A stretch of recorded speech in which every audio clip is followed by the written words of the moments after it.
So, it's like this. It's World War II, but the German army's search for the Arcane led them to use wizards against the Americans.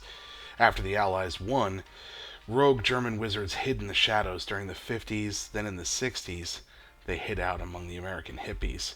Now, let me get to the 70s because that's when some really cool stuff happened there. I swear, all of this relates directly to the story that we're going to be reading that takes place in 2050. We just need to get through this timeline I made. Sometimes your world building is so fully realized that you need a timeline, some ink blots, and a Venn diagram to explain it to me. Let's not do that and learn how to play with the god of the gaps. I'm DC Ferguson, and this is the Worldbuilding Dojo. Playing with alternate timelines or slight variations on the world that we know isn't some taboo cliche or storyline trope. Anyone that's ever asked what if enjoys the mind exercise, and it's been a literary staple for a very long time. Whenever you're playing with one of these alternate Earths, gaps are one of your best friends. As we're going to explore later, this also applies to fantasy worlds too, but just to introduce the concept, let's keep it simple and focus on the good old green and blue to get started. Now, working with gaps basically means that we're not going to spell out our big conceit, a word that is fancy critic talk for your twist. So, if you're doing a story about Abe Lincoln fighting vampires, don't look at me, I didn't make it. But if we're looking at that, it's not necessary that we give a revised update to our readers for all of 19th century history to include the vampires in your story. We only need to say where the story is taking place and establish this alternate world through the eyes, dialogue, and actions of our characters. The gaps can be minuscule, going back only decades. In the case of our first example, we can go back much, much farther. So, let's look at Stargate. No, not the TV series. The original 1994 sci-fi action movie. The conceit of this film is that the Egyptian gods were space aliens that visited us long ago, and we found an ancient gate that may lead us to their homeworld. So, a lot of love was put into this story. The writer was clearly a big fan of Egyptology. The thing that we're looking at here is the conceit again. Egyptian gods were aliens. They visited us over 3,000 years ago. That's a big gap, and this movie doesn't try to fill it. It concerns itself with the present conflict, occasionally reflecting on the past as it relates to the current situation. This is important because this is exactly what we want to do ourselves. This is our Earth with our history, sending an Egyptologist and a military commander to another galaxy to meet these aliens for the first time.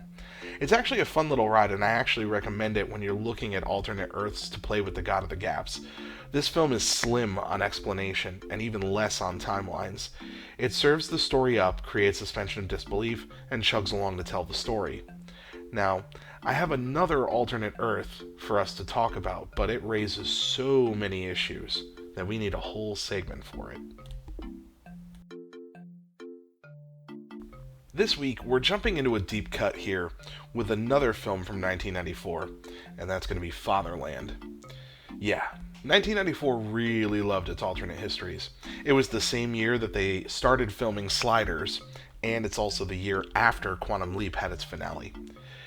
Anywho, Fatherland is an alternate Earth where the Axis forces, particularly Germany, wins World War II by repelling the Allies and the Russians. US history unfolds wildly different, and obviously Europe is completely conquered by Germany. Now, the first problem crops up with this film before the credits even roll. In the intro, we're treated to a long alternate recounting of everything that's happened since the war ended differently. It tries to catch us up on 50 years of differences before it begins telling us who to care about, where they are, and why. This kind of storytelling crutch has been largely eschewed by modern writing styles, and I'm going to explain to you why. Before we get into that, though, I want to tell you I love this film. And if you watched it without the intro, it doesn't affect your enjoyment of the film one bit. So there's reason number one why we don't do it. Reason number two, this is an info dump, the equivalent in our writing of multiple paragraphs or even pages of exposition going on about how things in the world work. We want to avoid that, and here's why. There comes a point when you, as a writer, have to accept that you're going to write one of two ways. Assume your audience is smart, savvy people that don't need to be spoon-fed, and use context, dialogue, and so on to illustrate the way that your world works. Or 2, assume that your audience will forget to breathe if they're not told to, and appeal to the lowest common denominator.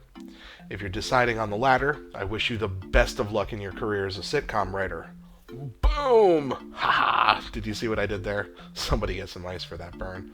Anyway, all kidding aside, the point actually remains. No, that doesn't mean I don't like any sitcoms, but the format has its fair share of bad writing tropes and formulas. Laugh tracks, for example, point out to your audience where the punchline was, as if they didn't know. It's a hacky, dated concept, along with these info dumps that we're talking about here. Fatherland actually succeeds in telling a good what-if story and is an enjoyable movie, but that is despite some kind of lazy writing in the first act.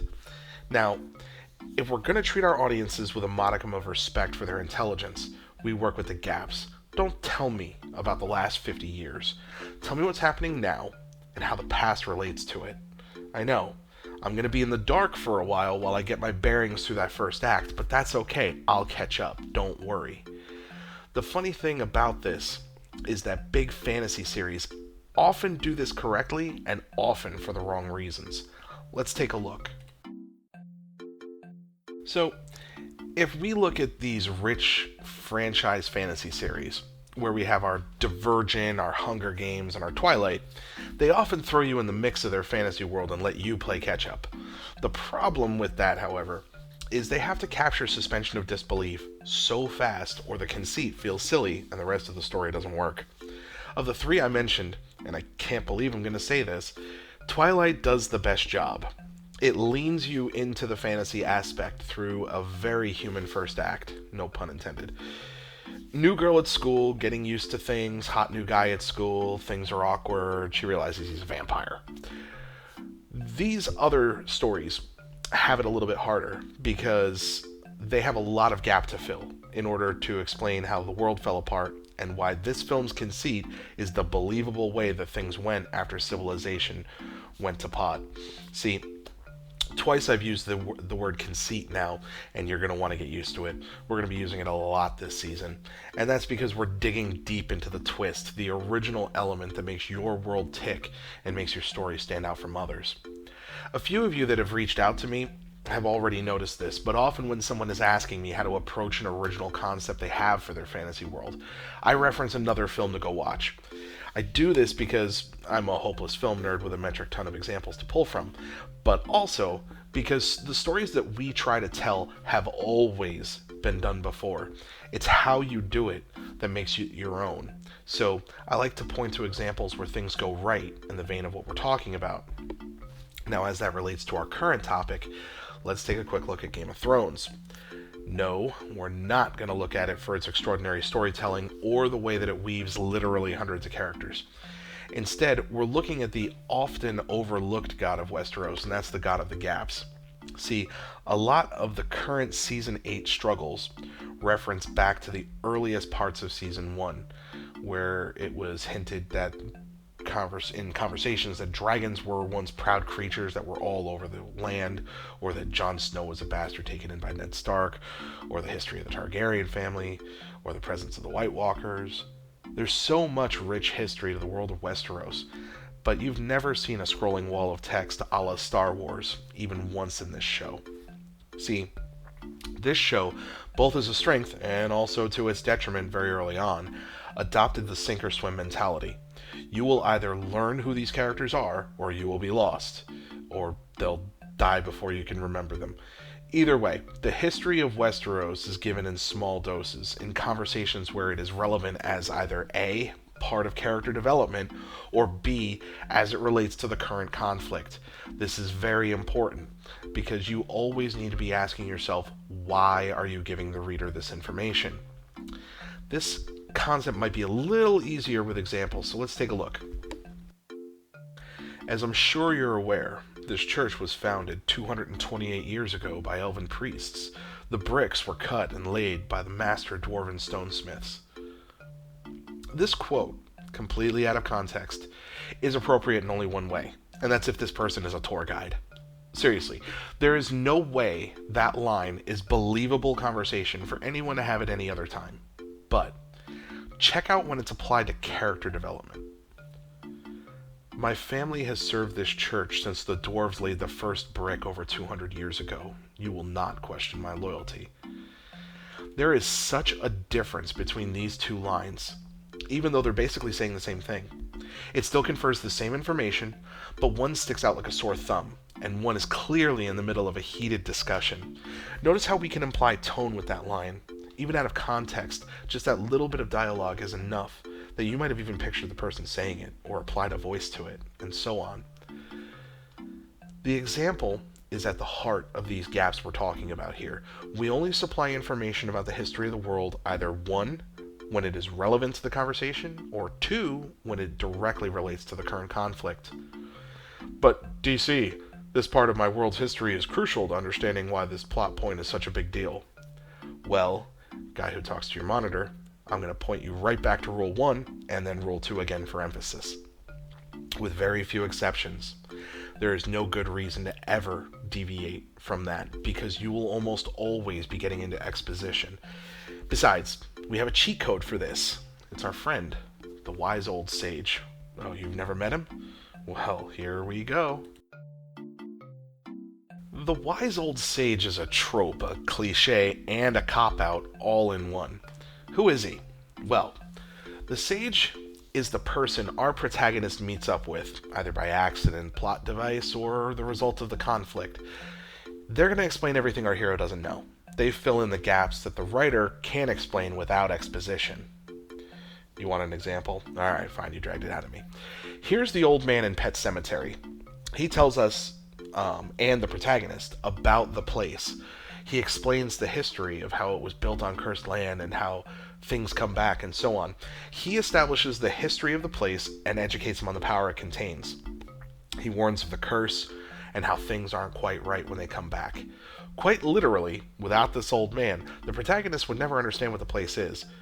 Also, then again, without him, he probably never would have used it at all, but that's a whole nother story.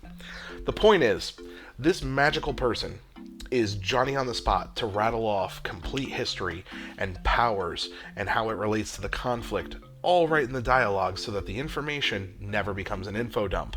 How convenient is that, huh?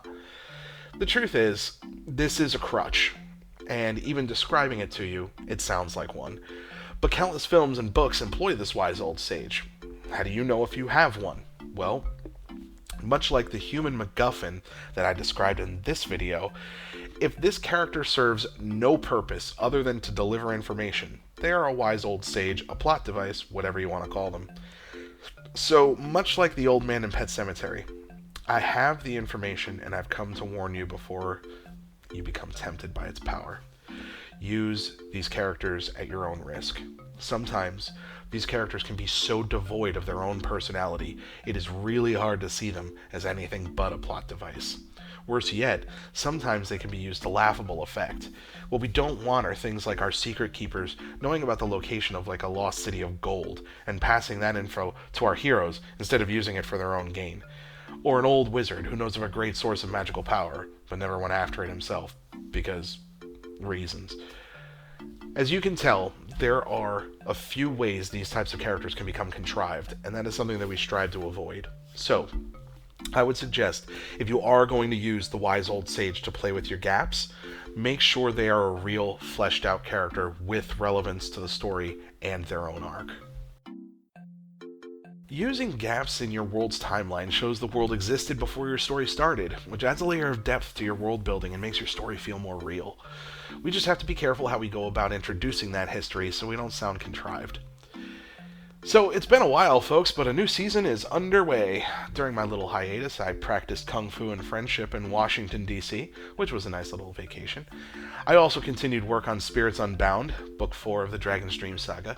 I'm expecting a mid to late summer release for that, so stay tuned for a cover reveal and all sorts of cool details. If you haven't started with the Dragon's Dream Saga, what the heck are you waiting for? Check out the links in the description box down below. Also in that description box, you'll find links to my mailing list. You can sign up for my newsletter and get all the latest goings-on with the Dragon's Dream Saga. Help out the Master of Kung Fu and Friendship by hitting that like and subscribe button to hear about new videos. And as always, I'm DC Ferguson. Now have fun and get crafting.